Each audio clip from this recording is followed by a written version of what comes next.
This is the field of play for the Bonner Crew team, the Schuylkill River.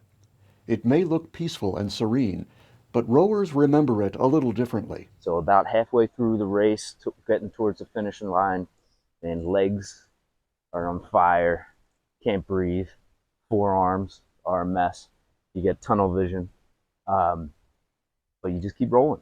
You kept going with your crew, and you just take the pain and you embrace it.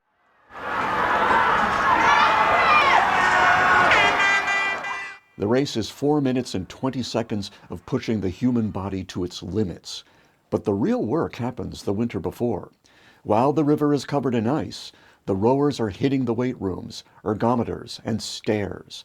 A few fleeting moments of victory in the spring will require a winter of pain and endurance.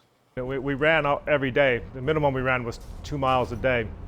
And sometimes we ran 5 or 6. We would run over to the golf course and do the hills there, or we would go to Manayunk and do the stairs. Those steps, I think they were called Silverwoods in Manayunk that we used to run, as well as Lemon Hill. 8.5 miles is like an easy day. Wow, man, we were in some shape. My recollection of that crew is the main thing they had conviction. By conviction, I mean that when they did their workouts, I didn't have to be looking at them for every workout.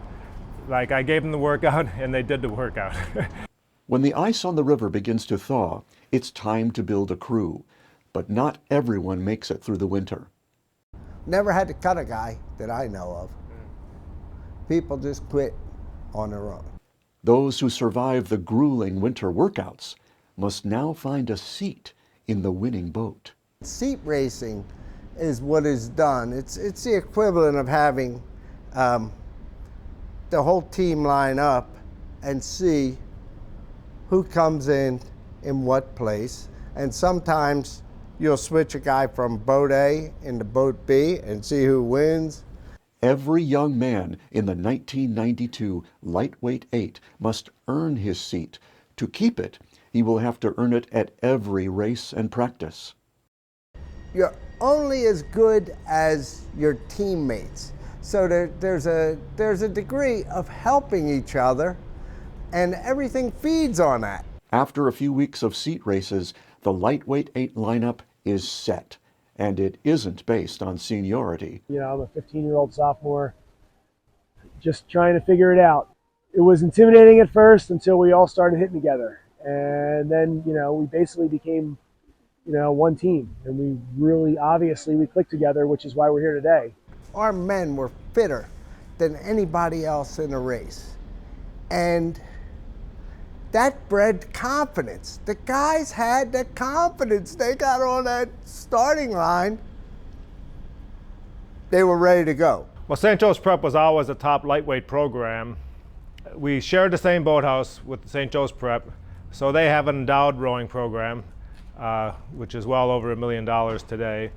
But they started it in 1980 and they've added to it ever since. So they always had good equipment. We always had a good rivalry with the Prep. I've always pictured us as like the working class team, and they were maybe the elite upper class folks. So always sucked to lose to them. After a few weeks of races, St. Joe's Prep starts to get a whiff of an idea that this season might be different. Come on, Bonner, open it up! All right,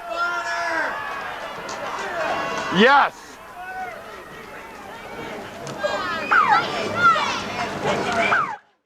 A gold at the Washington, D.C. Cherry Blossom Festival kicks off the medal season.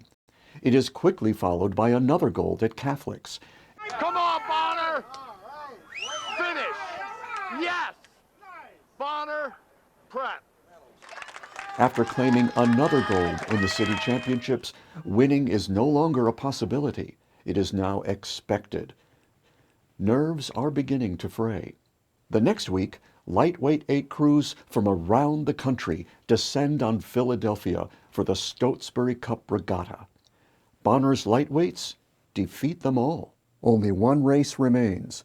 The national championships, the year of the gold, is within grasp.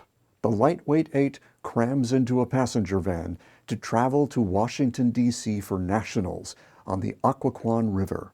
The first day at Nationals is a qualifying race. It is expected to be an easy cruise down the river, a check-the-box race. Instead, it is the lightweight eight's first loss to St. Joe's Prep. The boat's coxswain, enforcer of the boat's culture of performance and commitment, ends up with heat stroke in the hot Virginia sun. I went and asked the paramed. I said, if that was your son, what would you do? And he said, I wouldn't let him race. The next day, the trauma that ensued, I remember you guys were in a circle, like a little camping, looked like a little campfire, and Dangle was sitting in the middle with his knees up and his hands. The crew took such energy from this. It became like the boat now had 9 guys rowing in it instead of just 8. A freshman coxswain who we had as a spare coxswain at the Nationals had to step in and steer the boat for the final.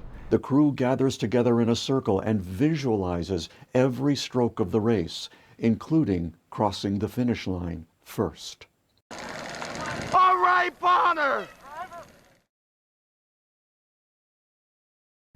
Congratulations to the 1992 Lightweight 8 on your Bonner Hall of Fame induction.